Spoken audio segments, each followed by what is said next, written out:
जिसने कलमा पढ़ा है, मुसलमान है, वो 5 वक्त अगर नमाज नहीं पढ़ता तो ये मैं बात सिर्फ उसके लिए करने लगा।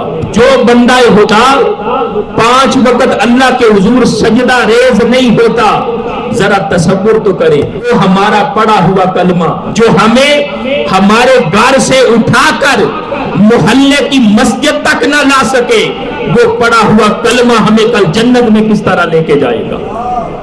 जरा एक लम्हे के लिए सोचें कि जो पढ़ा हुआ कलमा हमें घर से उठाए और मस्जिद तक न ला सके, अल्लाह के घर में सजदा रेज होने के लिए न ला सके, वो कलमा हमें कल जन्नत में किस तरह लेके जाएगा। हमने कलमा पढ़ा है, उसके तकाजों को भी हम पूरा करने वाले बने। हमने कलमा पढ़ा है, हम मुसलमान हैं, हमारे लिए हमारे खालिक और मालिक का हुक्म है कि हम अल्लाह की बारगाह में झुकने वाले बने, हम अल्लाह की बारगाह में सजदा रेज होने वाले बने।